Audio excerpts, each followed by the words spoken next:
Hello ten toppers, welcome to ten toppers. आज हम देखने वाले हैं भाई यूक्लिड्स डिवीजन लेमा क्या होता है और उस पर बेस बहुत सारे तरीके के जो इंटरेस्टिंग क्वेश्चन बनते हैं सबको आज हम सॉल्व करने वाले हैं। तो ये वीडियो बहुत ही इंपॉर्टेंट रहता है, लास्ट तक देख लेना। और फिर अपन देख लेंगे यूक्लिड्स डिवीजन एल्गोरिदम क्या होती है। आज के वीडियो में यूक्लिड्स लेमा भी है, यूक्लिड्स एल्गोरिदम भी है। आज का वीडियो भाई यूक्लिड के नाम कर दिया हमने। और आप लोग आ जाओ भैया कॉपी पेन लेके, साथ में कलरफुल नोट्स बनाने हैं। दोस्तों मेरा नाम है विक्रांत किरार और आप देख रहे हैं 10th टॉपर।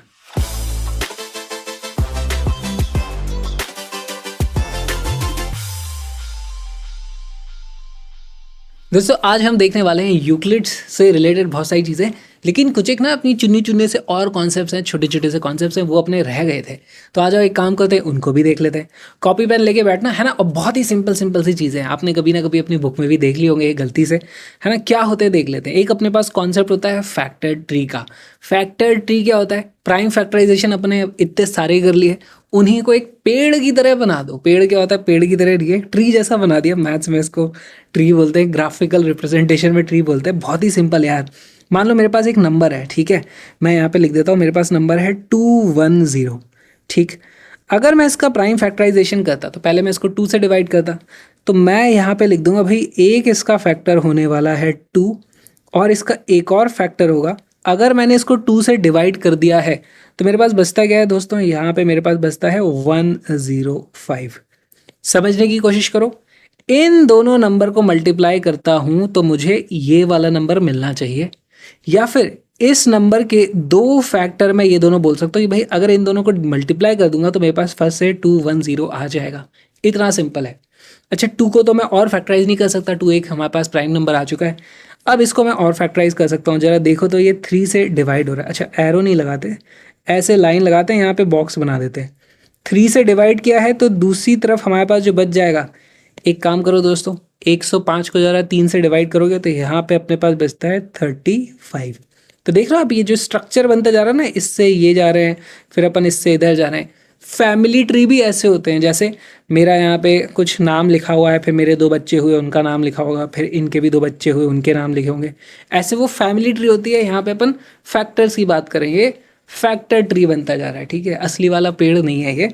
चलो यहाँ पर इसको यार 35 को जरा फिर से डिवाइड कर दो। ये अब की बार ये 5 से डिवाइड करता हूँ मैं इसको, तो यहाँ पे आता है 5 और इधर आ जाता है मेरे पास 7।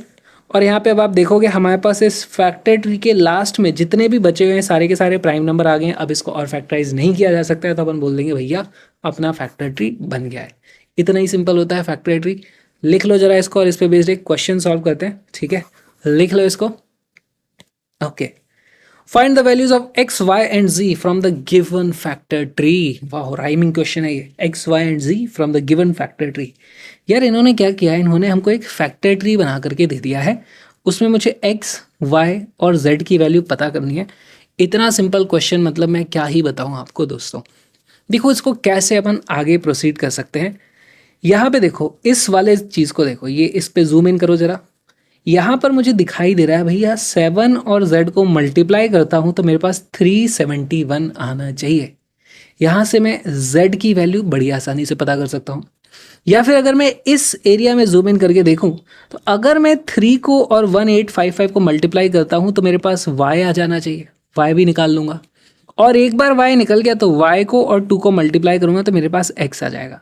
इस तरीके से हम फैक्टर ट्री वाले क्वेश्चन को सॉल्व कर सकते हैं। बढ़िया सा सिंपल सा सवाल है। जरा वीडियो को पॉज करो, अपनी कॉपी में ये बनाओ फैक्टर ट्री और क्वेश्चन का सॉल्व करो।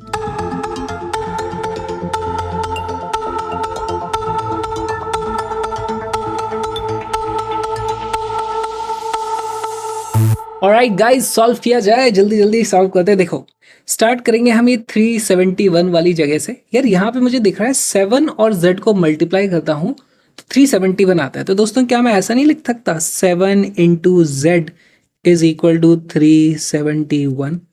यहाँ से जो z की वैल्यू आती है वो आती है 371/7। अच्छा दोस्तों, जब मैं IIT गया था ना तो वहाँ पे ऐसे बहुत सारे नंबर्स और वेरिएबल्स और ये सारी चीज़ें लिखनी पड़ती थी। तो 7z और ये ऐसे बहुत सारे आते रहते थे और मैं कंफ्यूज हो जाता था। तो वहाँ पे मैंने इनके बीच में ऐसे ही डंडियाँ लगाना सीख लिया। तो अब मैं z में भी ऐसे डंडी लगा देता हूँ, पता नहीं क्यों आदत सी बन गई है है ना। और या फिर जेड ये टू जैसा दिखने लगता है, बहुत लोग टू भी ऐसे लिख देते हैं। तो अब मुझे कन्फ्यूजन से बचने के लिए मैंने जेड में ये डंडियाँ लगाना शुरू करा था वहाँ पर, अब आदत से ही बन गई है। तो यहाँ पे आज मेरे को बहुत सारी डंडियाँ दिखी तो मुझे याद आ गया, कोई बात नहीं, ठीक है। 7 में तो होती है, मतलब आप बहुत सारे जब फॉन्ट्स वगैरह में देखोगे तो 7 के बीच में तो डंडी आई जाती है। चलो फालतू की बात नहीं करेंगे, अपन अपना सॉल्व करेंगे। अच्छा, यहाँ पर इन दोनों को डिवाइड अगर करेंगे तो 7 5 ज़ार होता है 35, फिर 21 बचता है तो आ जाता है 53। तो यहाँ से मुझे पता चल जाता है भैया z की वैल्यू तो आ गई 53, z की वैल्यू आ गई है 53। अब y पता करते हैं। यार मुझे दिख रहा है 3 को और इसको मल्टीप्लाई करूंगा तो y की वैल्यू आ जाती है। तो मैं क्या लिख सकता हूँ यार, y is equal to 3 multiplied by 1855। इसकी वैल्यू बहुत जल्दी आ जाएगी मेरे पास। देखो इन दोनों को मल्टीप्लाई कर देंगे, 5 3 ज़ार 15 होता है, यहाँ आ जाएगा कैरी, 5 3 ज़ार 15 16 हो जाएगा, 8 3 ज़ार 24, यहाँ पे 5 आ जाएगा और 3 1 ज़ार 3, तो यहाँ पे 2 आ जाएगा, है नहीं 3 1 ज़ार 3, फिर उसके बाद प्लस 2 का ऐड होगा तो यहाँ पे भी 5 आ जाएगा। 5 5 6 5 हमारे पास y की वैल्यू आ गई। ठीक, अब x पता करने के लिए यहाँ पे देखो 2 मल्टीप्लाइड बाय y करता तो मेरे पास x आ जाता। अब मैं लिख दूंगा 2 into y is equal to x, ऐसा होना चाहिए। चलो यहां से मैं लिख सकता हूं x is equal to 2 multiplied by y की वैल्यू अभी अभी मैंने कैलकुलेट कर ली, y है मेरे पास 5 5 6 5। जरा यहाँ से मल्टीप्लाई करोगे तो आ जाता है 5 2 ज़ार 10, 6 2 ज़ार 12 13, ठीक है, 5 2 ज़ार 10 11, ठीक है, 5 2 ज़ार 10 11, 1 1 1 3 0 हमारे पास x की वैल्यू आ जाती है। तो इतना सिंपल ये क्वेश्चन था। फैक्टर ट्री का कॉन्सेप्ट भी हो गया अपने को, है गिनती के 5 मिनट नहीं हुए अपन एक कॉन्सेप्ट निपटा डाला। ठीक है, तो इतनी सिंपल सिंपल सी कुछ चीज़ें भी आज अपने को देख रही है। लिख लो इसको और अपन चलेंगे आगे। ओके, अगला कॉन्सेप्ट देखो, क्या ही कॉन्सेप्ट है ये, मैं मतलब क्या बताऊं यार, लिखने का तरीका है। ठीक है, देखो दोस्तों, अगर हमारे पास ऐसे लिखा हुआ है ए, फिर एक लंबी डंडी और फिर इस तरीके से बी, इसका मतलब ए बी को कंप्लीटली डिवाइड कर देता है। ये बस लिखने का एक तरीका हो गया।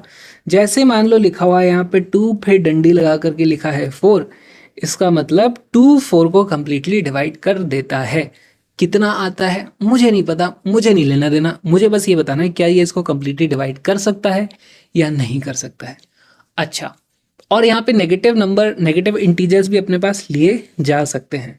अच्छा चलो एक काम करते हैं, यहाँ पे एक और एग्जांपल देखते हैं। 3 और ये ऐसे लिखा है मान लो 36, क्या ये सही लिखा हुआ है? जी हाँ, 3 इसको कंप्लीटली डिवाइड कर देता है, रिमाइंडर की वैल्यू 0 आती है, तो ये भी सब कुछ सही लिखा हुआ है। तो ये बस लिखने के तरीके हैं। अच्छा क्वेश्चन देखते हैं क्या बोला जा रहा है। If a non zero integer A divides an integer B then we write A लंबा डंडा बी, इस तरीके से हम लिख देते हैं। ठीक है, कोई बात नहीं, लिखना सीख लिया हमने। Which of the following statements are true if A divides B? इनने बोल दिया कि भाई ए बी को कंप्लीटली डिवाइड कर देता है। अब इनमें से कुछ कुछ चीज़ें इंग्लिश में लिखी हुई हैं, इनमें से बताओ कौन से वाले सही है। तो अभी ये मैथ्स का सवाल है कि इंग्लिश का सवाल है, पर जो भी है आपके लिए तो सवाल है। तो वीडियो को पॉज करो, एक बार ज़रा बताओ इनमें से कौन से वाले ट्रू हैं। और ये मल्टीपल चॉइस, मल्टीपल करेक्ट है ना क्वेश्चन है, इसमें बहुत सारे ऑप्शन आएंगे। वीडियो को पॉज करो, क्वेश्चन को सॉल्व करो।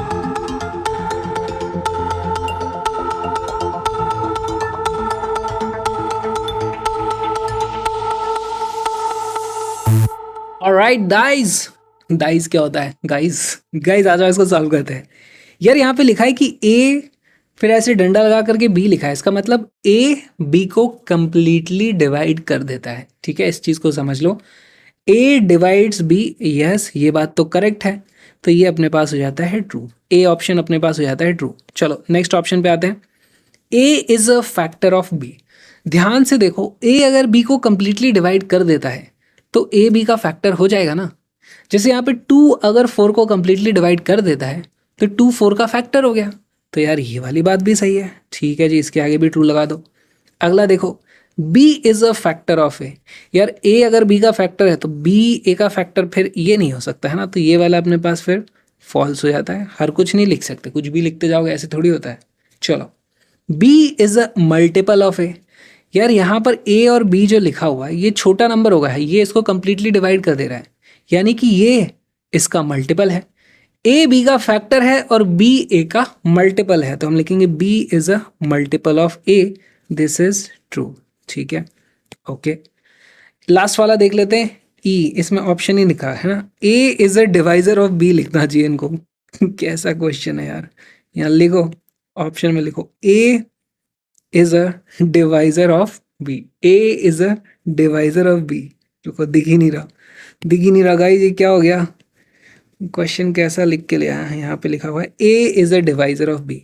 डिवाइजर क्या होता है, डिविडेंड क्या होता है, हमने देखा था जब भी किसी चीज को डिवाइड करते हैं तो जो डिवाइड कर रहा होता है वो डिवाइजर होता है, जो डिवाइड हो रहा होता है वो डिविडेंड होता है। यहाँ पर ये डिवाइजर हो जाता है, ये डिविडेंड हो जाता है, ये डिवाइड होने वाला होता है ना, करेक्ट। फिर हमारे पास जो नंबर आता है वो कोशेंट और रिमाइंडर होता है, यूक्लिड्स डिवीजन लेमा, अभी पढ़ने वाले हैं वो सब भी। ठीक है, तो यहाँ पे हम बोल देंगे yes a is a divisor of b, इसको भी आप कर दो भैया, यहाँ पे इसको भी ट्रू मार्क कर दो। बहुत ही सिंपल सी चीज़ है, हमारे पास ये वाला ऑप्शन बचा है जो एक फॉल्स आ जाता है। बहुत ही सिंपल सा कॉन्सेप्ट था, बहुत ही सिंपल सा कॉन्सेप्ट था। लिख लो इसको, क्वेश्चन को भी लिख लो, लिखना चाहते हो तो लिख लो इसको।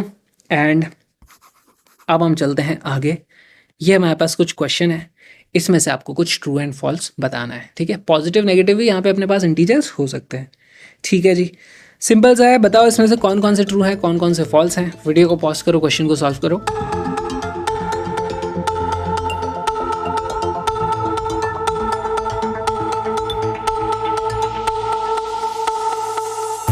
दोस्तों इसका करेक्ट आंसर है, इसमें सिर्फ एक है जो हमारा फॉल्स है, बाकी सारे के सारे मुझे ट्रू लग रहे हैं। एक बार देख लेते हैं, यहाँ लिखा है 3 और फिर डंडा और फिर 63, यानी कि ये 363 को कंप्लीटली डिवाइड करता है, ऐसा क्वेश्चन में लिखा हुआ है।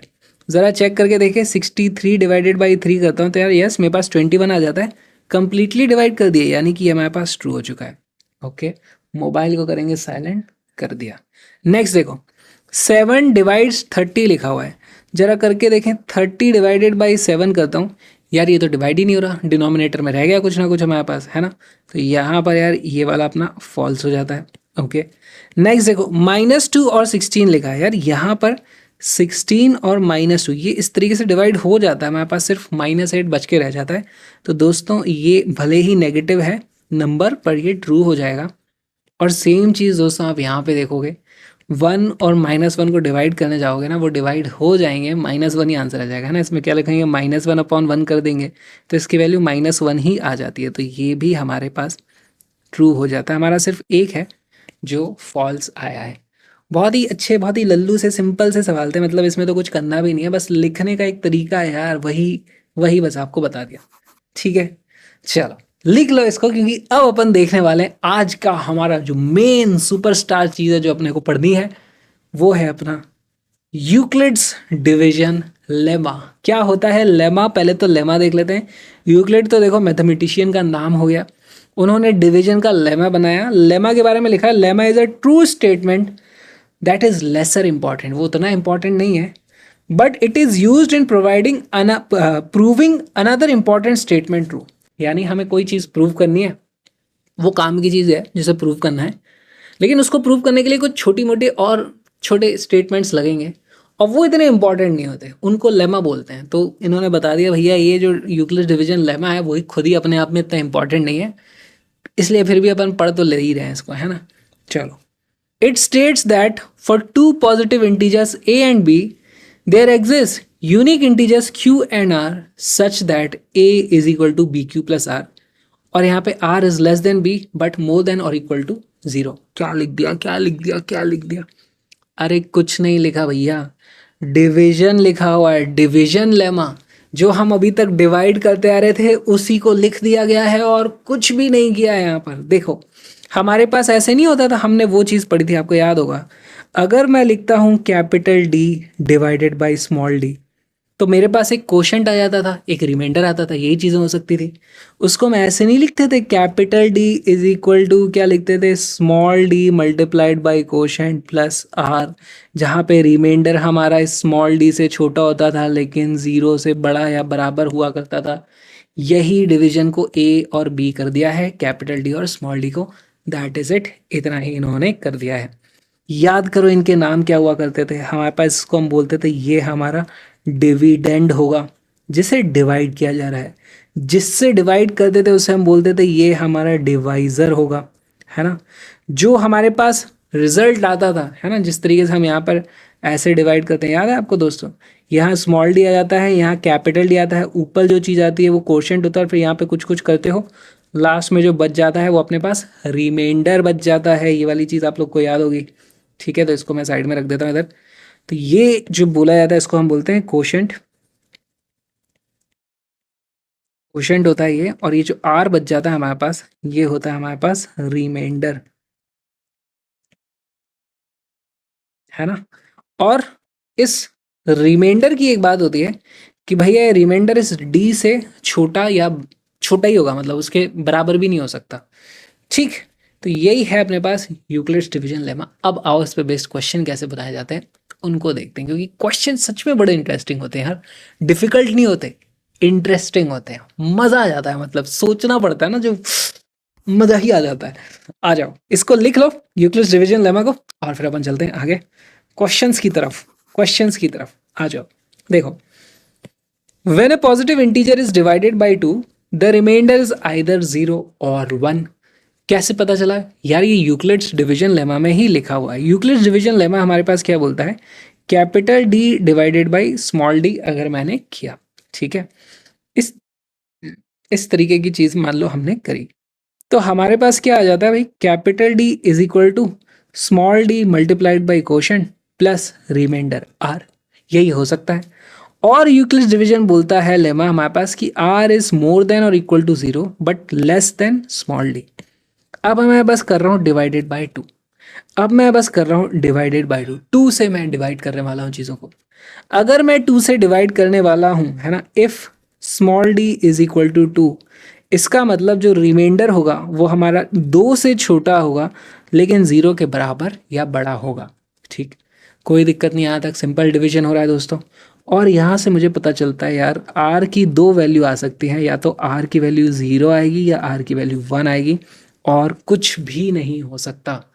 अगर किसी नंबर को आप 2 से डिवाइड करोगे तो रिमाइंडर या तो 0 आएगा या फिर 1 आएगा। और बहुत ही सिंपल है, आप 81 को 2 से डिवाइड करोगे जब, है ना, तो इस तरीके से लिखोगे 2 फिर 81, आप देखोगे 4 से ये चला जाता है हमारे पास 8 टाइम्स, बचता है यहाँ पे 0, फिर यहाँ से आप 1 लेते हो, कुछ नहीं जाता तो 0 लगा देते हो, है ना।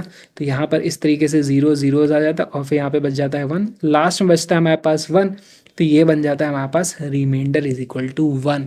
बहुत ही सिंपल है। या फिर आप मान लो 80 को डिवाइड करते हो 2 से, तो यार ये हमारे पास कितना 40 टाइम्स आ जाता है 80, और यहाँ पे रिमाइंडर की वैल्यू 0 आ जाती है।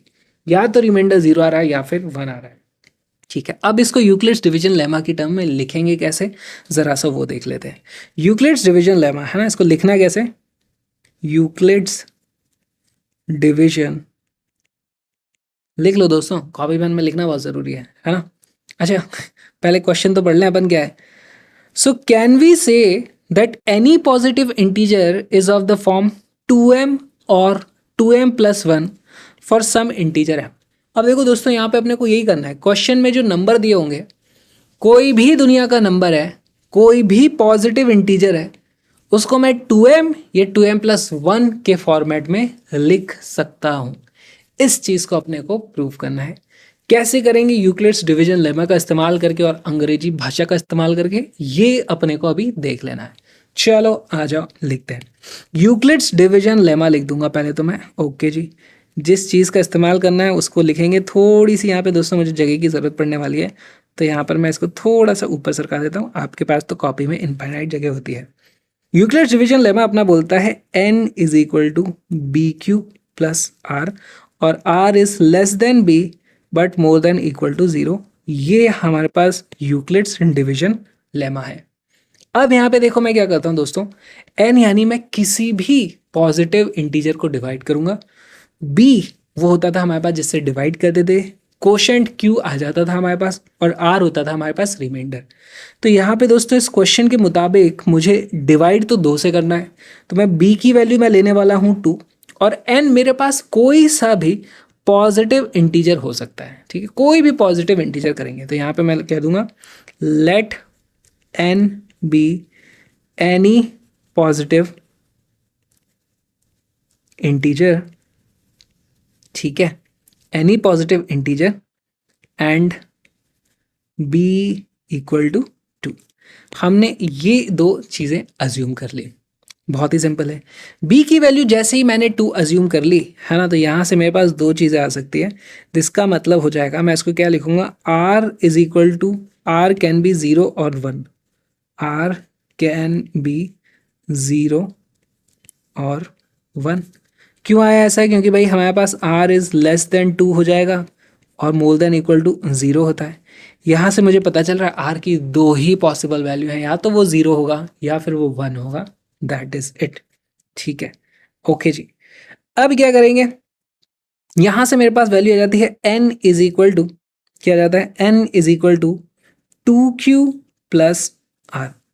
ये देखो मैंने ये लिखा हुआ था, इसी को मैंने यहाँ पे दोबारा लिख दिया है, n is equal to 2q plus r।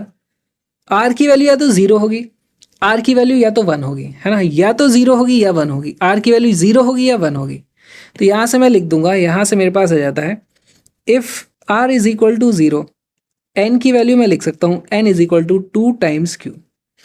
If r is equal to 1, n को मैं लिख सकता हूँ 2q प्लस 1। अब दुनिया में कोई भी पॉजिटिव इंटीजर उठा के ले आओ, वो अगर n है तो उसको मैं 2 से डिवाइड करता हूँ, तो मैं उसको 2q प्लस r लिख सकता हूँ, जहाँ r की दो पॉसिबल वैल्यू है, या तो 0 आएगा या 1 आएगा।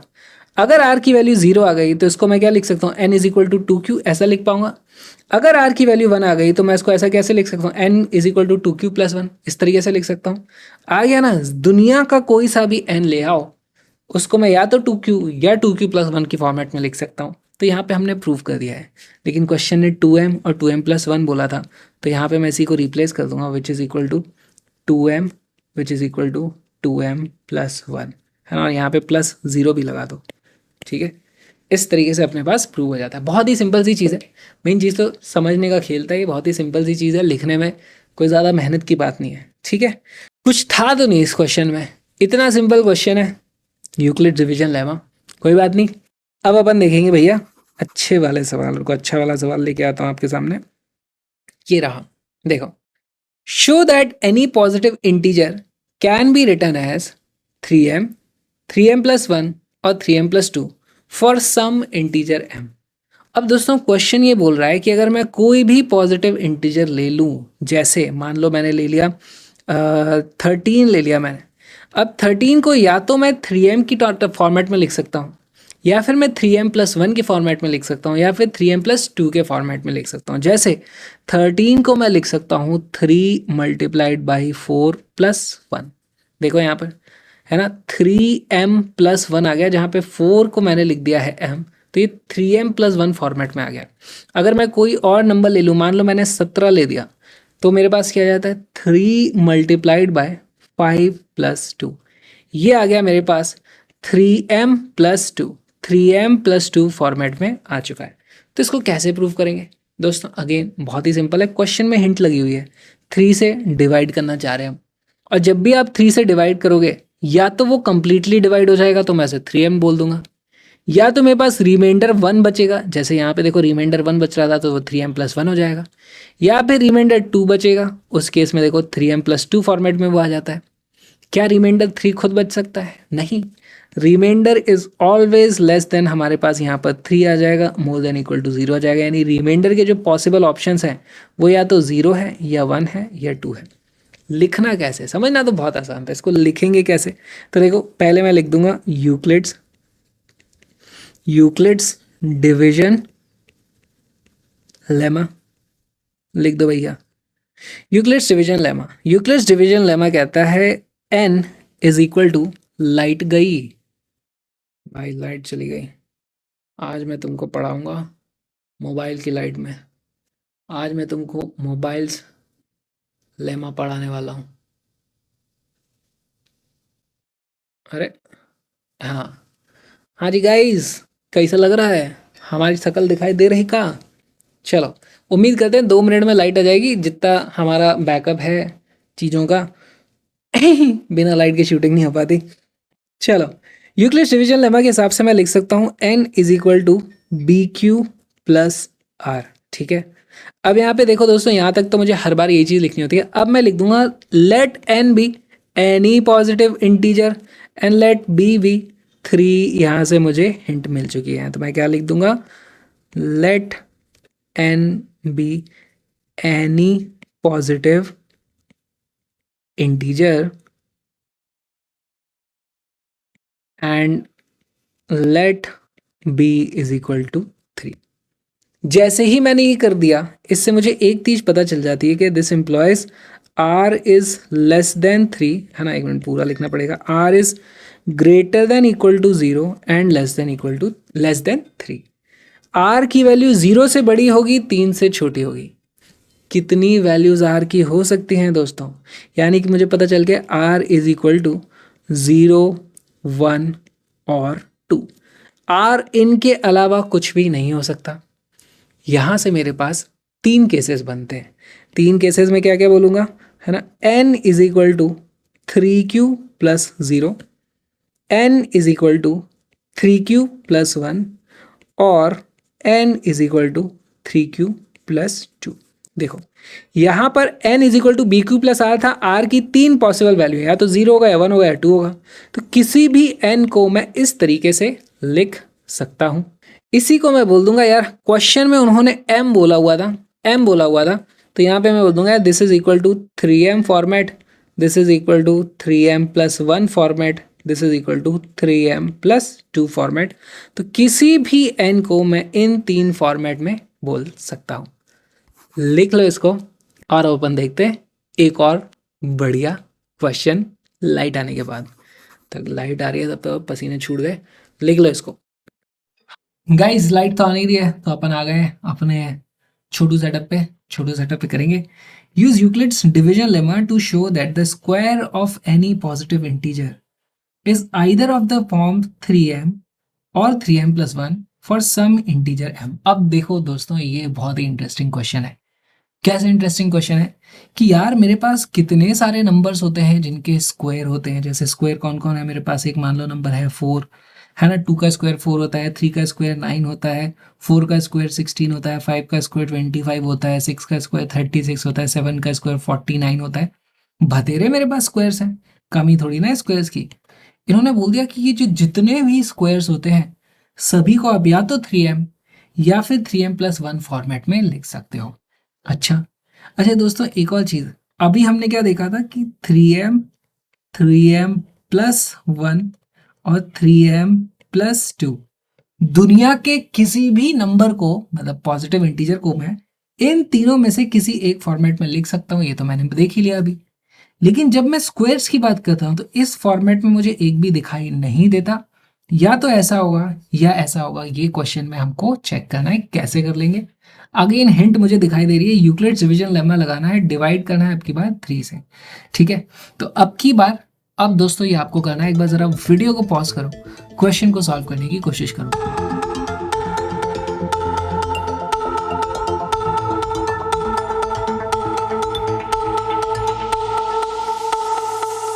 ऑलराइट दोस्तों, यूक्लिड्स डिवीजन लेमा लगाते हैं, बहुत ही आसानी से इसको अपन सॉल्व कर लेंगे। आ गया होगा आप लोगों का आंसर वैसे तो।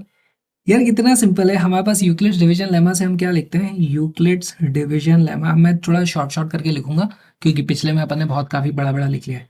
यूक्लिड्स डिवीजन लेमा से मुझे मालूम है यार, मैं किसी भी n को क्या लिख सकता हूँ, n is equal to b q plus r, जहां पर r is less than b होता है, मोर देन इक्वल टू 0 होता है। ये चीज तो मुझे मालूम है, यूक्लिड्स डिवीजन लेमा है।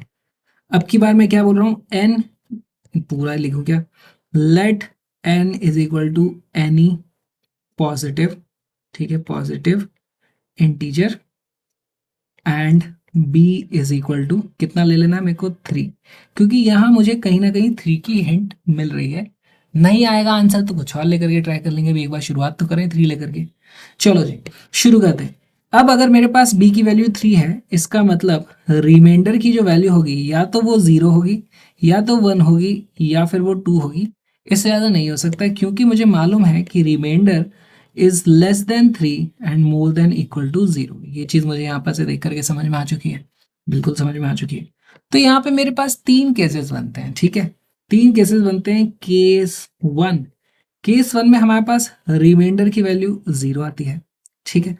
फिर सिमिलरली केस 2 बनाऊंगा जब रिमाइंडर 1 होगा, केस 3 बनाऊंगा जब रिमाइंडर की वैल्यू 2 होगी। सॉल्व करना शुरू करते हैं। अगर रिमाइंडर की वैल्यू 0 है, इसका मतलब मैं लिख सकता हूं n is equal to 3 times q। इस तरीके से लिख सकते हैं, जहाँ पे q कुछ भी हो सकता है, मुझे नहीं पता क्योंकि वैल्यू 1 2 3 4 कुछ भी हो सकती है, कोई टेंशन की बात नहीं है, 0 भी हो सकती है, कुछ भी हो सकती है। ओके जी, ठीक है। अच्छा, हमें स्क्वायर की बात करनी थी ना, हमें चेक करना था स्क्वायर। इसका स्क्वायर कर लूंगा तो एन स्क्वायर की जो वैल्यू आ जाएगी, एन स्क्वायर की जो वैल्यू आ जाएगी वो जाएगी 9q स्क्वायर, है ना। दोनों का ही मैंने यहाँ पर स्क्वायर कर दिया, 3q का तो 9q स्क्वायर आ जाएगा। क्या मैं इसको लिख सकता हूँ 3 इंटू 3q का स्क्वायर? करेक्ट, 3 को मैंने बाहर निकाल दिया और यहां से मेरे पास पता चल जाता है भैया n square is equal to क्या हो जाएगा मेरे पास 3m, जहां पर मैंने ये जो 3q स्क्वायर था इसको मैंने m से रिप्लेस कर दिया। भैया इसकी कुछ तो वैल्यू आएगी। तो अब अगर मेरे पास कोई भी ऐसा केस है, कोई भी ऐसा इंटीजर है, जब मैंने उसको इस फॉर्मेट में n से 3 से डिवाइड किया, तो भैया रिमाइंडर 0 आएगा, 1 आएगा या 2 आएगा? अगर रिमाइंडर 0 आता है तो मैं उसका जब स्क्वायर करता हूं तो देखो मेरे पास 3m के फॉर्मेट में आ जाता है, तो भैया मेरे पास 3m के फॉर्मेट में आ गया। चलो एक काम करते हैं, हमारे पास तो और भी केसेस है, तो दूसरे केसेस को देखना शुरू करते हैं। यहाँ पर मैं देखता हूँ केस 2, जब मेरे पास रिमाइंडर की वैल्यू 1 है। अगर मेरे पास रिमाइंडर की वैल्यू 1 है तो यहाँ पे देखो n is equal to b q plus 1 हो जाएगा आपकी बार। ठीक है, तो मैं लिख सकता हूँ भैया n is equal to 3q plus 1। इस फॉर्मेट में होगा जो भी वो नंबर है। अगर इस केस में हम जी रहे हैं, इस केस में यानी कि n जो भी हमने पॉजिटिव इंटीजर लिया उसको हम 3q प्लस 1 स्टाइल में लिख सकते हैं। ओके, चलो भैया n स्क्वायर करना है हमें, तो सबके स्क्वायर से मतलब है। इसका स्क्वायर करेंगे तो दोस्तों क्या आएगा, ये आएगा 3q प्लस 1 का होल स्क्वायर होगा। इसी को मैं लिख सकता हूँ, देखो इसी को मैं एक्सपैंड कर देता हूँ, हो जाता है 9q स्क्वायर प्लस 1, है ना, प्लस 2 इंटू 3q इंटू 1।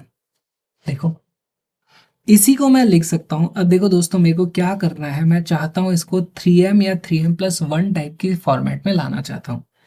यहाँ पर इसमें भी 3 का फैक्टर आ रहा है, इसमें भी एक 3 का फैक्टर आ रहा है, इस 1 में कोई फैक्टर 3 का नहीं आ रहा है। इसका मतलब ये मुझे 3m प्लस 1 तरफ जाता हुआ दिख रहा है। जरा कोशिश करते हैं उस तरफ जाता है कि नहीं जाता है। तो इसी को मैं लिख देता हूँ, 9 को मैं लिख दूंगा, 9q स्क्वायर को मैं लिख दूंगा 3 इंटू 3q स्क्वायर लिख देते हैं इसको, प्लस यहां से ये जो पूरा का पूरा आया था 2 इंटू 3q इंटू 1, इसको मैं लिख दूंगा 3 इंटू 2q, ऐसा लिख सकता हूँ। करेक्ट, इस पूरे को देख लो, ये भी 6q है, ये भी लिखा है, ये भी 6q लिखा हुआ है, प्लस 1 मेरे पास एक और रह जाता है। अब इस पूरे में से आप 3 कॉमन निकाल लो, मेरे पास अंदर क्या बचता है 3q स्क्वायर प्लस 2q बचता है, प्लस 1 आ जाता है। और अब ये जो कुछ भी होगा दोस्तों, इसकी कुछ तो वैल्यू होगी ना, उसको मैं m बोल दूंगा। तो यहां से मेरे पास आता है भैया n square is equal to 3m plus 1।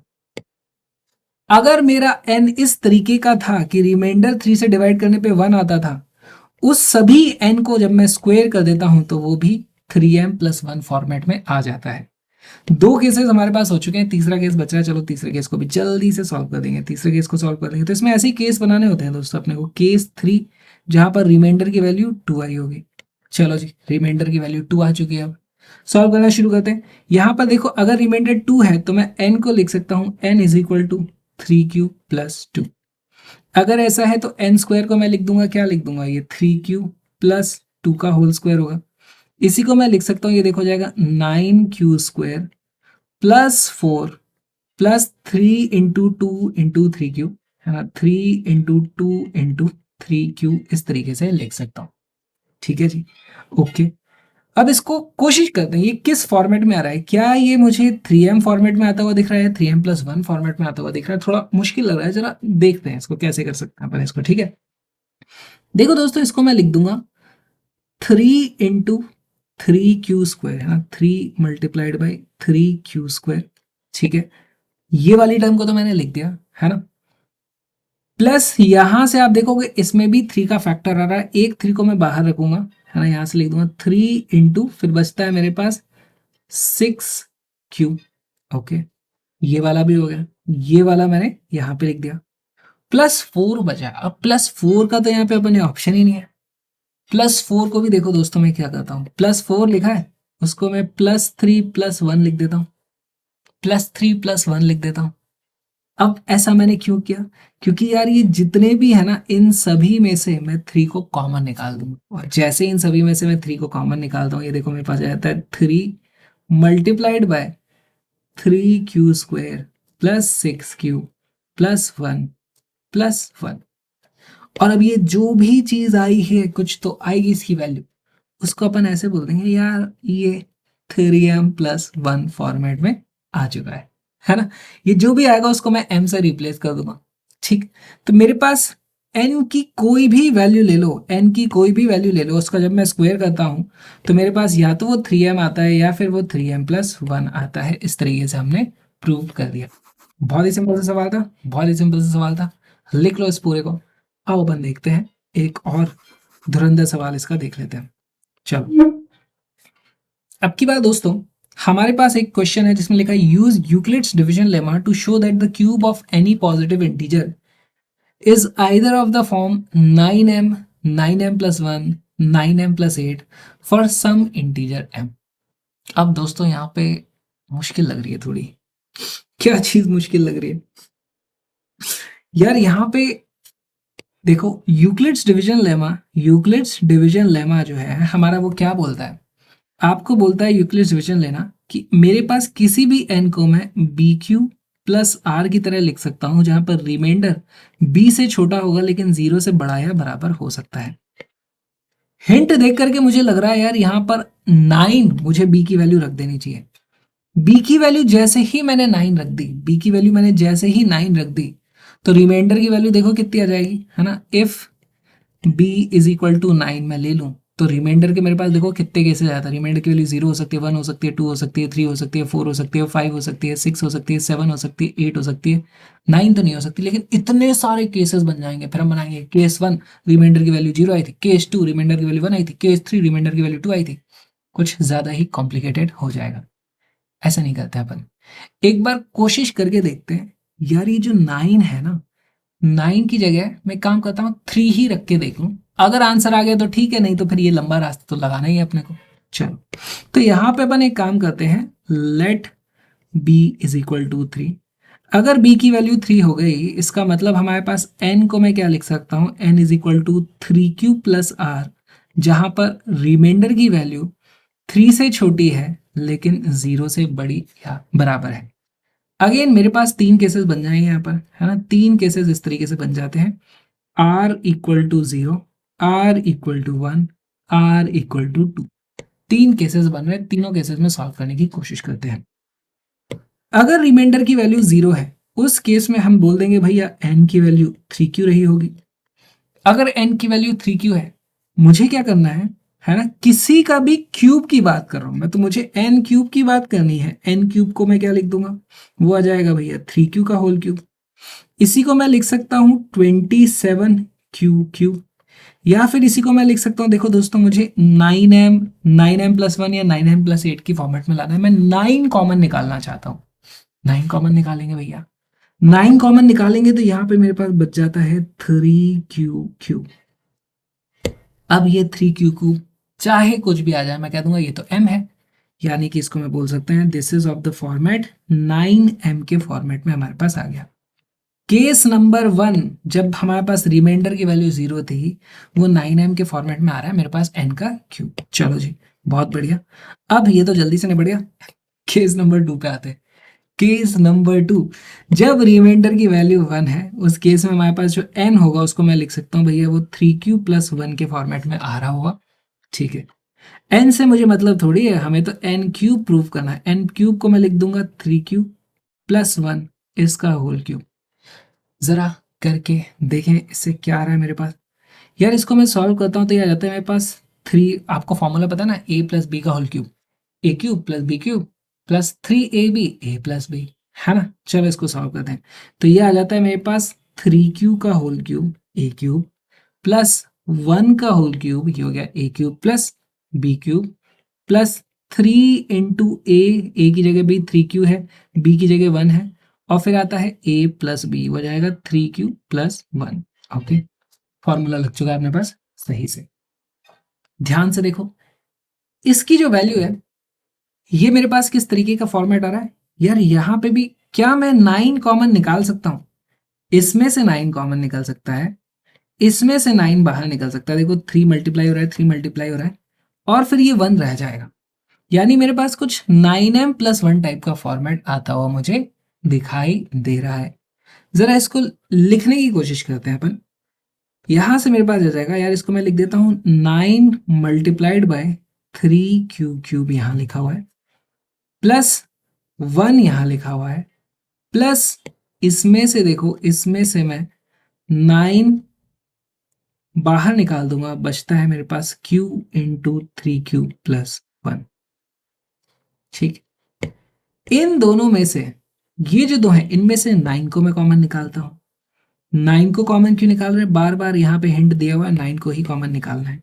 9 को कॉमन निकालते हैं तो बचता है 3q क्यूब प्लस, देखो इसमें से 3q क्यूब रहेगा, इसमें से ये पूरा का पूरा रह जाएगा, तो ये बचता है मेरे पास q इंटू 3q प्लस 1। ये कॉमन बच गया, प्लस 1 हमारे पास ये वाला जो 1 था वो यहाँ पर चल रहा है। आया समझ में?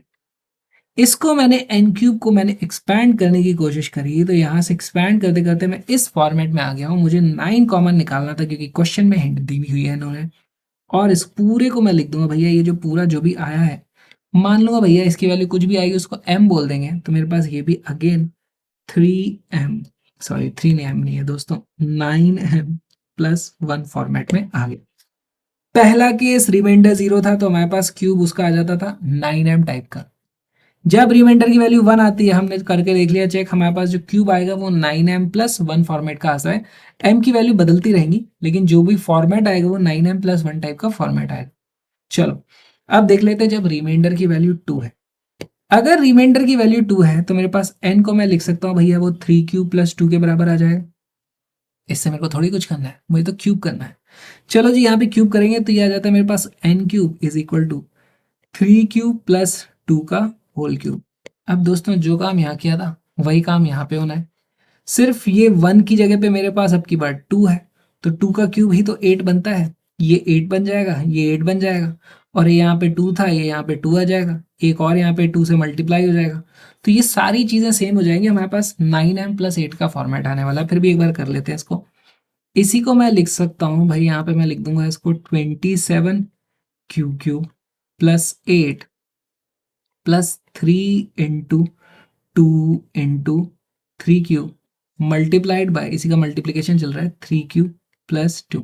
ओके, हाँ यहाँ पर 8 को पीछे ले जाओ और दोस्तों इसमें से भी 9 कॉमन निकल जाएगा, यहाँ पर भी ये 3 और 3 मल्टीप्लाई हो रहे हैं, तो इस पूरी टर्म में से भी 9 अपना कॉमन निकल जाएगा। हमारे पास इसकी वैल्यू जाती है, देखो इसको मैं लिख सकता हूँ 9 बाहर निकालता हूँ तो बचता है 3q क्यूब प्लस, यहां से 3 और 3 कॉमन बाहर निकल गया तो बचता है 2q इंटू 3q प्लस 2, है ना, तो ये हो जाएगा 2q इंटू 3q प्लस 2। ठीक, ओके, प्लस हमारे पास ये 8 यहाँ का बचा रह गया था, उसको भी मैंने यहाँ पर लिख दिया। ओके, अब ये जो भी आएगा भैया, ये जो भी वैल्यू आएगी इसकी मुझे नहीं पता क्योंकि वैल्यू आपने क्या ली थी उसके हिसाब से इसकी कुछ वैल्यू निकल के आएगी, लेकिन वो जो भी आएगी उसको मैं m बोल सकता हूं, तो ये मेरे पास अगेन 9m प्लस 8 फॉर्मेट का हो गया। ध्यान से देखो दोबारा, हमें ये प्रूव करना था कि किसी भी पॉजिटिव इंटीजर का क्यूब करते हैं तो या तो 9m या 9m प्लस 1 या 9m प्लस 8 टाइप का आता है। मुझे देख करके लगा यार b की वैल्यू 9 ले लेता हूँ, तो इतने इनफाइनाइट से मेरे पास केसेस बन रहे थे, इनफाइनाइट तो नहीं है मतलब काफी सारे केस बन रहे थे। मैं कहा ये तो मुझसे ना हो पा रहा, मैं तो कम केस बनाना चाहता हूँ। मैंने b की वैल्यू 3 ले ली, b की वैल्यू 3 ले ली तो मेरे पास रिमाइंडर या तो 0 होता या 1 होता या 2 होता, ये 3 केस बनते हैं। तीनों केसेस में मैंने लिखा अगर रिमाइंडर 0 आता है तो n की वैल्यू 3 की होती है। ऐसे में क्यूब करता हूँ तो मेरे पास 9m फॉर्मेट का आता है।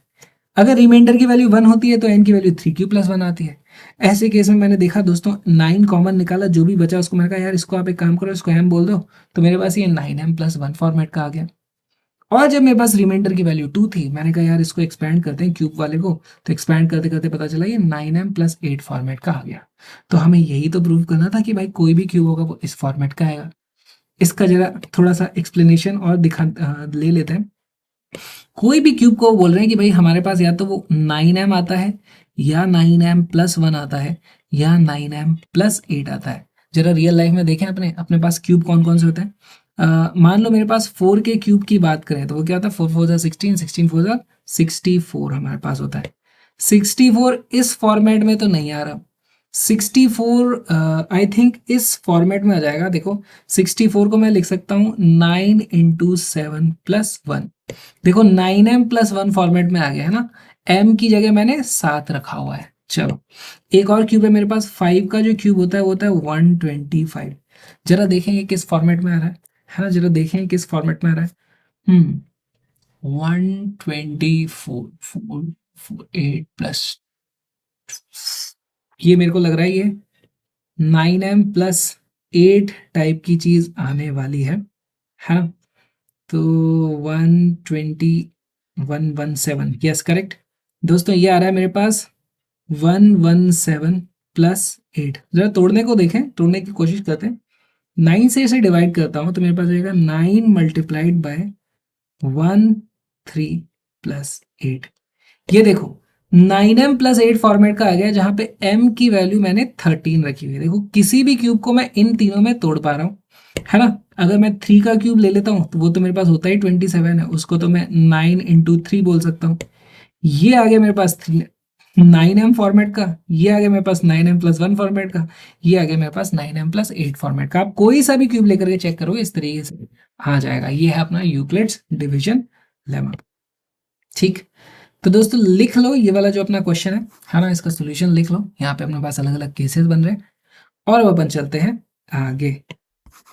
ओके, ये बहुत ही अच्छा सवाल है दोस्तों, ये आप लोगों के लिए सवाल है।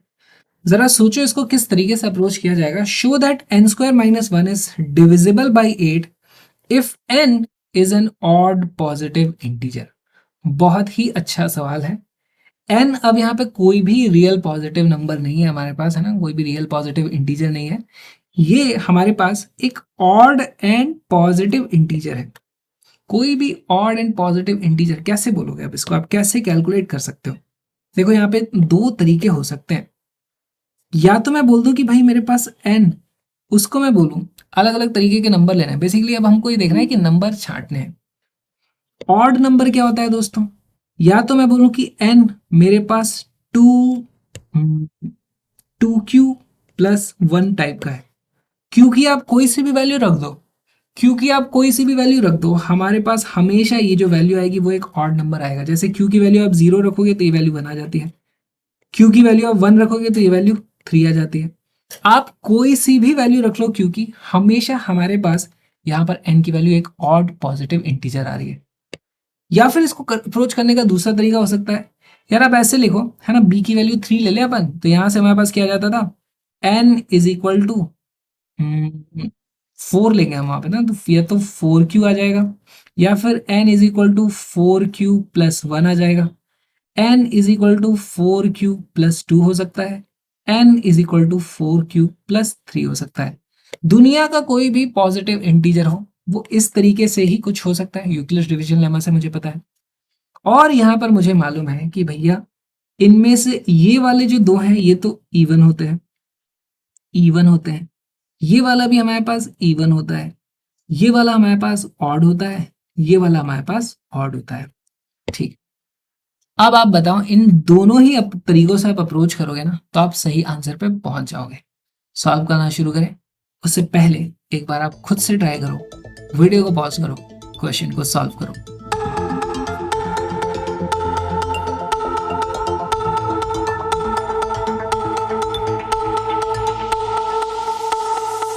और गाइस यूक्लिड डिवीजन लेमा करते करते आप लोग का भी थोड़ा भेजा फ्राई हुआ है क्या, क्योंकि थोड़ी चीज़ ही वैसी है। लेकिन मैं आपको बताता हूँ यार, उससे ज़्यादा भेजा फ्राई हो जाता है जब भी कोई लाइट वाइट जाती है ना, मेरा दिमाग घूम जाता है। क्यों? क्योंकि इतनी सारी चीज़ों को मुझे स्विच ऑन स्विच ऑफ करना पड़ता है। आओ आप लोग को दिखाता हूँ। तो जैसे अपने पास यहाँ पे ये टीवी लगा हुआ है, अच्छा पहले तो सारी की सारी लाइट्स जलाओ, है ना, कैमरे वैमरे चालू करते रहो, सबकी बैटरियाँ चेक करनी रहती है। उसके बाद फिर ये है हमारा भाई साहब, इसको चलाने के लिए इतनी सारी चीज़ें ऑन ऑफ करनी पड़ती हैं,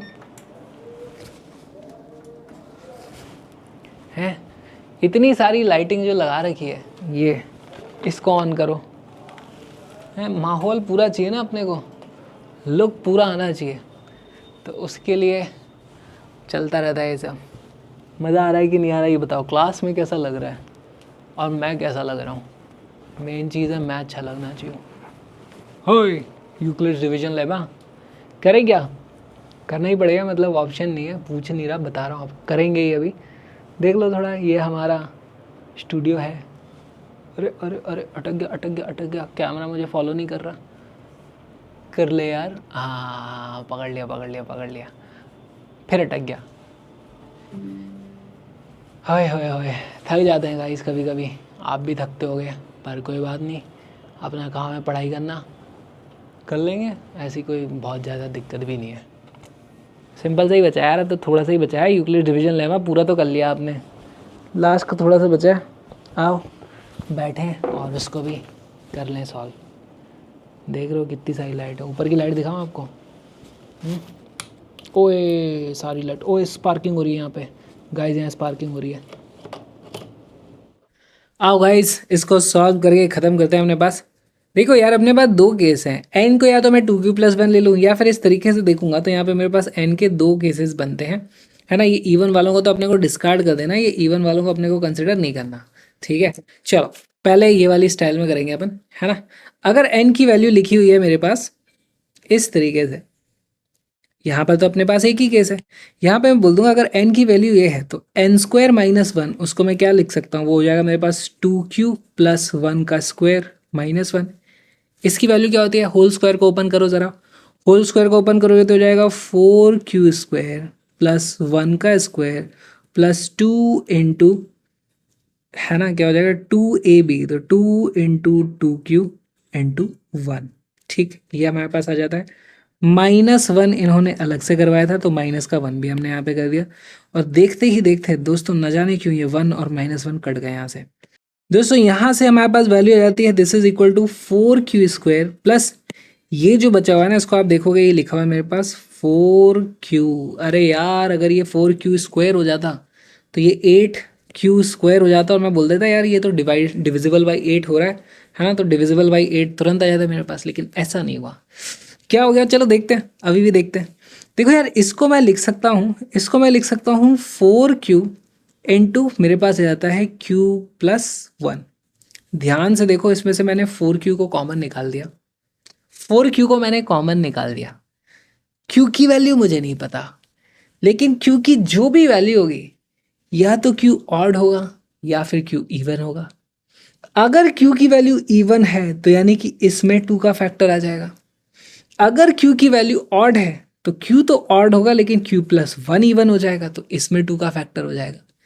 तो मैं हमेशा बोल सकता हूँ यार इन दोनों में से कोई एक तो 2 का मल्टीपल आना ही आना है, तो मैं बोल सकता हूँ यार ये जो q+1 है ये हमेशा इवन रहने वाला है ना। इसका मतलब हमेशा ये जो रहेगा मल्टीपल ऑफ 2 रहने वाला है। समझो, इसका एग्जांपल लेकर के समझते हैं। अगर मेरे पास q की वैल्यू 3 है तो q+1 मेरे पास 4 आ जाता है, देखो ये मल्टीपल ऑफ 2 आया है। अगर q की वैल्यू 6 है तो यार ये तो खुद ही मल्टीपल ऑफ 2 हो गया, है ना, तो 6 इंटू 6+1 6 इंटू 7, ये भी 2 का मल्टीपल आ रहा है। तो इस तरीके से आप समझ सकते हो हमारे पास हमेशा इन दोनों में से एक 2 का मल्टीपल होगा। इसका मतलब मैं लिख सकता हूँ this is equal to multiple of 8, ऐसे आप लिख सकते हो। तो ये तो एक तरीका हो गया अपना करने का। दूसरा वाला तरीका यहाँ पे देखते हैं। यहाँ पे दोस्तों हमारे पास दो केसेस बन रहे थे, एक केस इसका बनाएंगे हम, है ना, इस वाले का, एक केस इसका बनाएंगे। चलो पहले लेते हैं अपन केस वन। केस वन में हमारे पास n इज इक्वल टू 4q+1 टाइप का है, ठीक है जी, 4q+1 टाइप का है। यहाँ से हमारे पास आ जाता है n² - 1, अगर मैं कर देता हूँ तो आ जाता है मेरे पास 4q+1 इसका होल स्क्वायर -1। इसको सॉल्व करेंगे तो आता है 16q² + 1 प्लस 2 × 4 क्यूब है ना, 2 × 4 क्यूब मल्टीप्लाइड बाई 1 -1 -1 +1 इस तरीके से कट जाते हैं। हमारे पास ये जो वैल्यू आती है 16 Q plus 8 Q which is equal to, हमारे पास क्या जाता है यहाँ से 8 कॉमन निकल जाता है और बच जाता है मेरे पास 2Q + 1, जिसको मैं लिख सकता हूँ यार ये मेरे पास 8M टाइप की चीज़ कुछ आ गई है। 8M टाइप की चीज़ मेरे पास कुछ ये आ गई है। चलो जी, केस 2 ले लेते हैं। केस 2, जब हमारे पास n की वैल्यू 4Q + 3 है।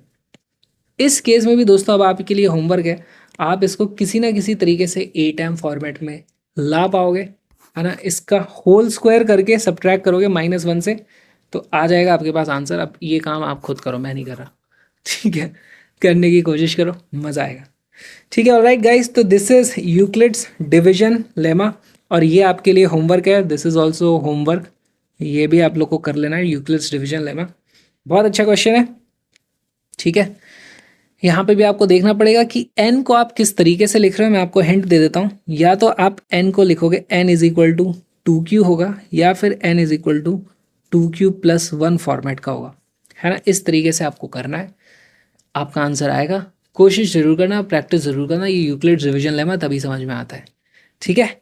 ये हो गया अपने पास यूक्लिड्स डिवीजन लेमा। अब अपन आते हैं यूक्लिड्स डिवीजन एल्गोरिदम पे। अरे लेमा क्या है, एल्गोरिदम क्या है? लेमा वो था डिवीजन वाला, एल्गोरिदम अलग है, वो भी डिवीजन लेमा से ही आई है। क्या होता है एल्गोरिदम दोस्तों? यूट्यूब की एल्गोरिदम नहीं होती। एल्गोरिदम होता है यार एक प्रोसेस होता है, स्टेप बाय स्टेप आप कुछ चीज़ें करते जाओ, आपको आप लास्ट में आंसर मिल जाएगा, ठीक है। तो कुछ ना कुछ करते जाओ, आंसर मिल जाएगा। एल्गोरिदम में भी कुछ लिखा हुआ है, पढ़ना चाहो तो पढ़ लेना, वीडियो को पॉज करके। मैं बताता हूँ, बहुत ही सिंपल है। हमें 2 नंबर का HCF निकालना है बिना प्राइम फैक्टराइजेशन के। कई बार नंबर्स इतने बड़े होते हैं कि प्राइम फैक्टराइजेशन करना थोड़ा लंबा हो जाता है और फिर उसके बाद उनको फिर मल्टीप्लाई भी करना पड़ता है दोबारा। तो इतना मान लो मुझे नहीं करना है, तो मैं यूक्लिड्स डिवीजन एल्गोरिदम लगा करके HCF निकाल सकता हूँ। चलो कैसे निकालेंगे? मान लो मेरे पास एक बहुत ही अच्छा एग्जाम्पल है। मान लो मेरे पास 2 नंबर हैं 24 और 15, इनका HCF निकालना है। कैसे निकालते हैं? देखो यूक्लिड्स डिवीजन एल्गोरिदम है, कहीं ना कहीं डिवीजन करना होगा। डिवीजन हम करते हैं, छोटा नंबर बाहर रख देंगे, बड़े नंबर को अंदर रख देंगे, डिवाइड करेंगे। तब तक डिवाइड करना है जब तक रिमाइंडर 0 ना आ जाए। कैसे? रिमाइंडर जरूरी थोड़ी 0 आएगा, चेक करते हैं। देखो यहाँ पर मैं डिवाइड करता हूँ तो 1 * 15 बचता है हमारे पास यहाँ पर, फिर यहाँ पे देखो 9 इस तरीके से आ जाता है। क्या रिमाइंडर की वैल्यू 0 है ना। यहाँ पर remainder is not equal to 0। अब मैं क्या करूँगा, अब मैं इन 2 नंबर को लेकर के फिर से डिवीजन करूंगा, ठीक है। अब की बार 9 बन जाएगा मेरा डिवाइजर और 15 बन जाएगा मेरा डिविडेंड, ठीक है। पहले 15 डिवाइजर था, अब 15 डिविडेंड बन गया, 15 अंदर आ गया। 9 से डिवाइड करते हैं, चलो जी। 9 * 1 = 9 होता है, बचता है मेरे पास 6। Again remainder is not equal to 0। गड़बड़ हो गई, फिर से सेम स्टेप लगा दो। अब की बार जो हमारा डिवाइजर था वो डिविडेंड बन जाएगा, यानी कि वो हमारे पास अंदर आ जाएगा। यहाँ पे 9 आ गया, जो रिमाइंडर था वो इधर आ जाएगा, डिवाइजर बन जाएगा। चलो जी, 6 * 1 = 6 होता है, यहाँ पे 3 आ गया और डिवाइड नहीं हो रहा। रिमाइंडर की वैल्यू 0 नहीं आई। ओ नो, फिर से गड़बड़ हो गई। कोई बात नहीं जी, हमारे पास 3 डिवाइजर बन जाएगा, ये डिविडेंड बन जाएगा। फिर से डिवाइड करेंगे, हमारे पास यहाँ पे आ जाता है भैया 3, इधर बचता है 6। डिवाइड करने जाऊँ तो 2 * 6 होता है और यहाँ पे मेरे पास 0 आ जाता है। रिमाइंडर की वैल्यू आई है 0। इसका मतलब ये जो है हमारा, ये बन जाता है HCF, ठीक है। ये जो 3 था वो बन जाता है हमारा HCF। बस ये एल्गोरिदम है, एक बार और प्रैक्टिस कर लोगे तो आसान हो जाएगी। आप चाहो तो इसको लिखना तो लिख लो, नहीं तो मतलब याद कर लेना। ये कोई पूछता तो है नहीं कि लिख करके बताओ व्हाट इज द एल्गोरिदम, ठीक है, ऐसा नहीं होगा। एक सेकेंड, चलो एक क्वेश्चन लेते हैं। Find Euclid's division algorithm to find HCF of 120 और 144। अब दोस्तों यहाँ पे हम करेंगे 120 और 144 है, बड़े वाले नंबर को मैं अंदर डाल दूंगा। तब तक डिवाइड करेंगे जब तक हमारे पास रिमाइंडर की वैल्यू 0 नहीं आ जाती, और जैसे ही रिमाइंडर की वैल्यू 0 आ जाएगी तो जो वैल्यू इधर रखी होगी ना वो हमारा HCF हो जाएगा, ठीक है। चलो सॉल्व करते हैं। 120 * 1 = 120 होता है हमारे पास, बच जाता है हमारे पास 24। रिमाइंडर की वैल्यू 0 नहीं आई। चलो भैया, रिमाइंडर की वैल्यू 0 नहीं आई तो जो रिमाइंडर होता है उससे मैं बाहर रखूंगा। अब की बार 24 इधर रख दूंगा और ये जो था इसको मैं इधर रख दूंगा, ये हो जाता है 120। चलो 24 5 120 होता है हमारे पास। यहाँ पे रिमाइंडर की वैल्यू आ चुकी है 0। इसका मतलब HCF ये हमारे पास आ चुका है। HCF is equal to HCF is equal to 24।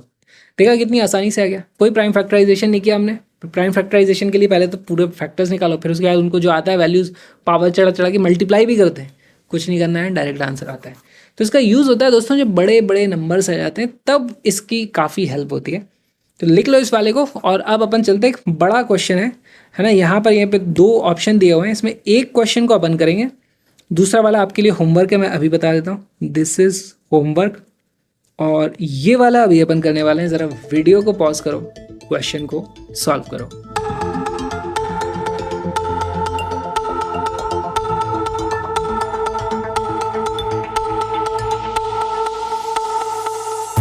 दोस्तों इसका करेक्ट आंसर है कि 196 ही इसका HCF है।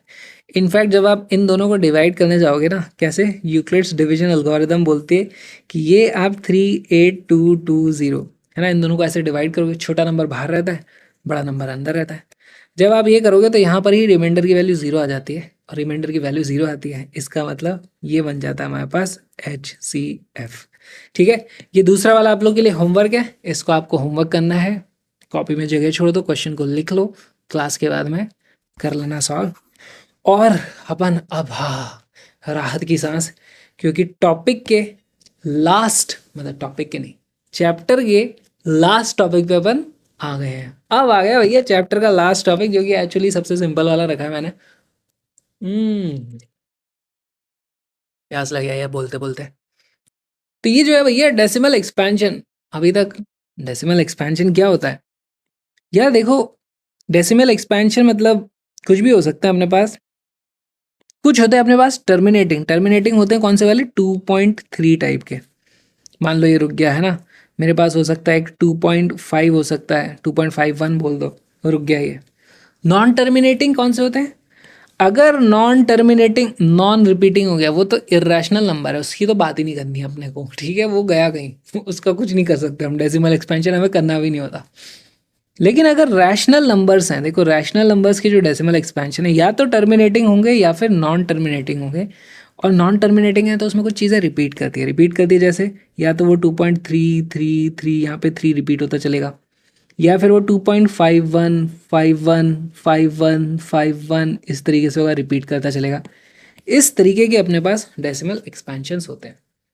अब हमें बताना है कि कब ऐसा होगा, क्या मतलब एक फ्रैक्शन को देख के ही बता सकते हो कि भैया उसका टर्मिनेटिंग आने वाला है कि नॉन टर्मिनेटिंग आने वाला है, और टर्मिनेटिंग है तो कितने डेसिमल प्लेसेस पे वो रुकने वाला है। जैसे ये 1 प्लेस पे रुक गया, ये 2 प्लेस पे रुक रहा है, तो ये कैसे मैं बता सकता हूँ? मैं बता भी सकता हूँ कि नहीं बता सकता हूँ, यही अपने को करना है। अच्छा चलो देखो, इसका एक बढ़िया सा एग्जाम्पल है। मान लो मेरे पास ये लिखा होता है 3.6984, ऐसे कोई वैल्यू लिखी हुई है। इसको मैं क्या बोलूँगा, एक डेसिमल है जो कि 4 प्लेसेस पे आकर के रुक गया है। अच्छा जी ठीक है, क्या मैं इसको ऐसा कुछ बोल सकता हूँ, यार ये तो मेरे पास 36984 डिवाइडेड बाई 10000 ऐसा है, क्योंकि जितनी प्लेसेस ऑफ डेसिमल तक था उतने मैंने नीचे 0 लगा दिया, डेसिमल को उड़ा दिया। कोई बात नहीं जी, इसमें कोई दिक्कत नहीं है। अच्छा ठीक है, क्या मैं इसको ऐसे देख सकता हूँ, यहाँ पर भी 2 का कुछ फैक्टर है, यहाँ पे भी कुछ 2 फैक्टर है, इस तरीके से कट रहा होगा, है ना। उससे पहले मैं इसको लिखता हूँ, देखो ऐसे लिखूंगा मैं 36984, बड़ा सा नंबर ले लिया था मैंने। डिनोमिनेटर में मैं इसको लिख सकता हूँ यार, ये 2 की पावर 4 मल्टीप्लाइड बाई 5 की पावर 4, इस तरीके से। 2 की पावर 4 5 की पावर 4 है, इस तरीके से। ओके, अच्छा ध्यान से देखो, नीचे 5 आ रहा है, ऊपर 5 तो नहीं है फैक्टर में, क्योंकि 5 होता तो या तो यहाँ 0 होता या फिर यहाँ 5 होता, वो तो है ही नहीं। तो ये तो कटने वाले हैं नहीं, ये तो ऐसे कैसे रहेंगे। लेकिन ये जो है यहाँ पे 2 की पावर 4 है, और यहाँ पर 2 से कटने का एक स्कोप दोस्तों मुझे अभी अभी दिखाई दिया। तो यहाँ से एक आध मैं कुछ इस तरीके से काट सकता हूँ। अगर मैं इसको 2 से कट करने की कोशिश करूँ, ये तो एक्चुअली 4 से भी जाएगा। अगर मैं इसे 4 से कट कर दूँ तो ये आ जाता है मेरे पास, यार इसको मैं बोलूँगा मेरे पास इधर बच जाता है 36 ना, 9 4 जा 36 होता है। फिर उसके बाद 2 बचेगा, फिर 18 है तो फिर 4 बचेगा, फिर 24 है तो यानी कि मेरे पास 6 बचेगा, डिनोमिनेटर में 2 की पावर 2 बच जाएगा, मल्टीप्लाइड बाई 5 की पावर 4 आ जाएगा। अभी भी ये और 2 से कटता हुआ मुझे नजर आ रहा है, ठीक है। खैर इससे मुझे फर्क नहीं पड़ता, मुझे ये देख लेना है कि यार अगर डिनोमिनेटर में कभी भी सिर्फ 2 और 5 की पावर्स होती हैं, सिर्फ 2 और 5 प्राइम्स होते हैं डिनोमिनेटर में, तो वो टर्मिनेटिंग हो जाता है। और कितने प्लेसेस तक टर्मिनेटिंग होता है भाई? जो 2 और 5 की बड़ी वाली पावर होती है वहां तक का वो टर्मिनेटिंग होता है। इसका अगर मैं आपको एक एग्जांपल दूं, मान लो मेरे पास इस तरीके से लिखा है 53 डिवाइडेड बाई 2 इंटू 5 और 5 की पावर 2 लगी हुई है।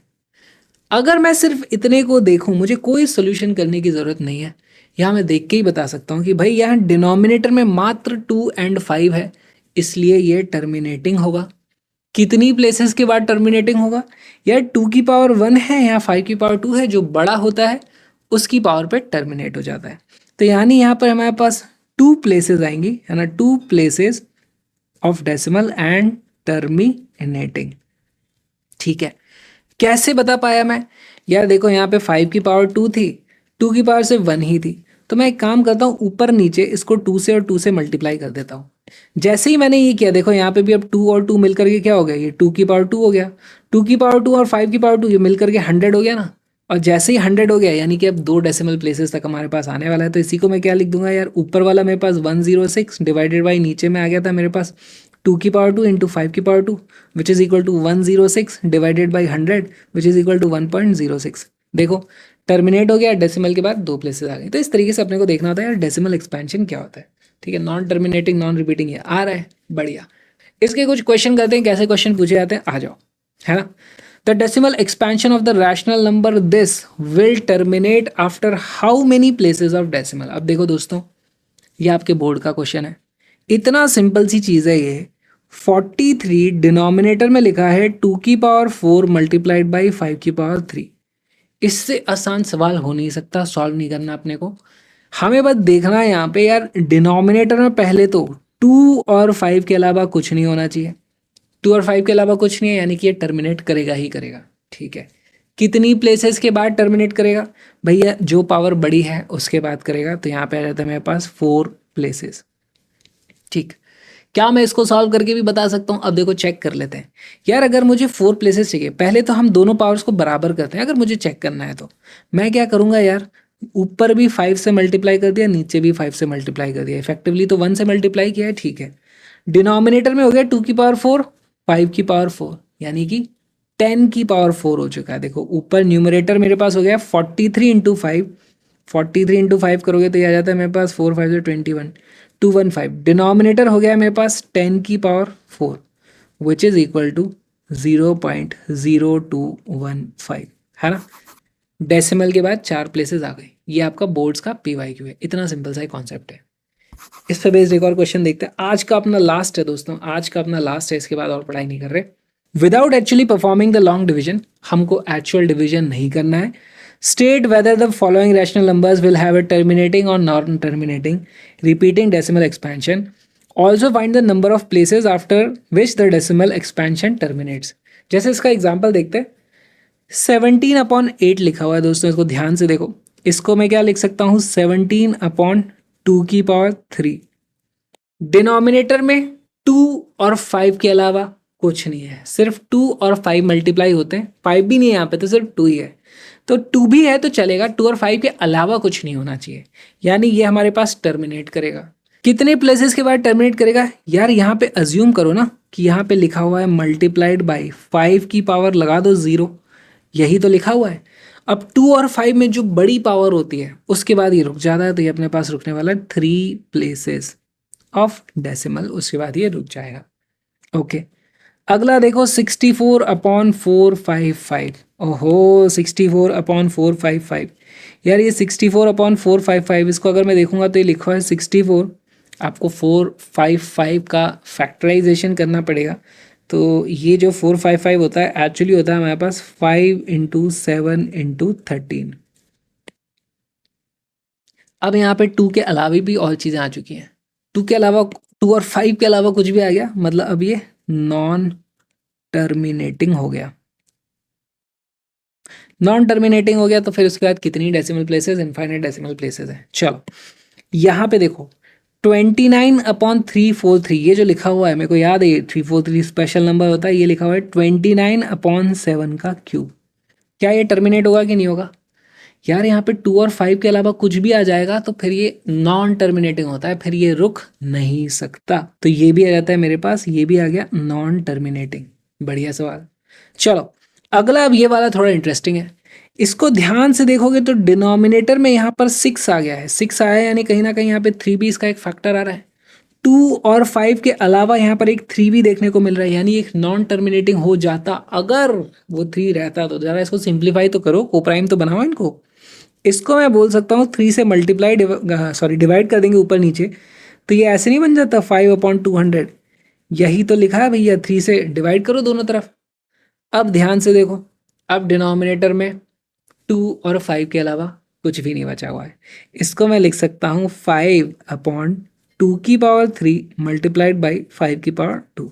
ध्यान से देखो, मैं ऐसे लिख सकता हूँ क्या, 8 × 25 = 200।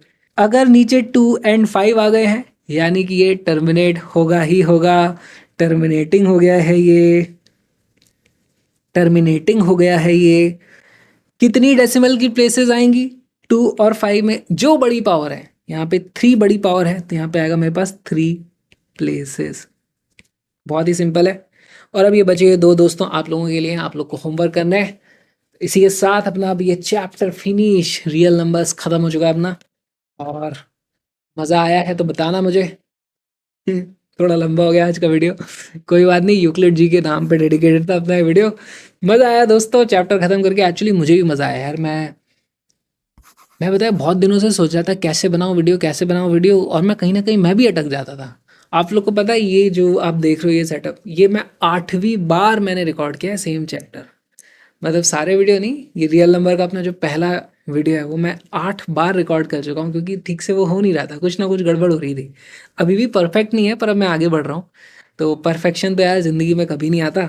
अब जो भी है यही है, तो हम शुरू कर रहे हैं। आई होप अच्छा लग रहा होगा आप लोगों को। प्लीज़ यार मुझे बताना कैसा लग रहा है, क्योंकि मैंने अपनी तरफ से बहुत मेहनत करी है इसमें, कंटेंट भी आपके लिए लाने में, और दिखने में भी आपको अच्छा लगे, डिलीवरी भी अच्छे से हो जाए। मैंने बहुत कोशिश कर रहा हूँ आपके लिए सब कुछ बेस्ट कर पाऊँ। तो उसी से अपना चैनल अच्छा होगा तो सब्सक्राइब भी करना आपको। और अपन मिलेंगे अगले वीडियो में, तब तक के लिए बाय बाय, गुड नाइट। अगर रात को देख रहे हो तो, नहीं तो फिर बस बाय बाय।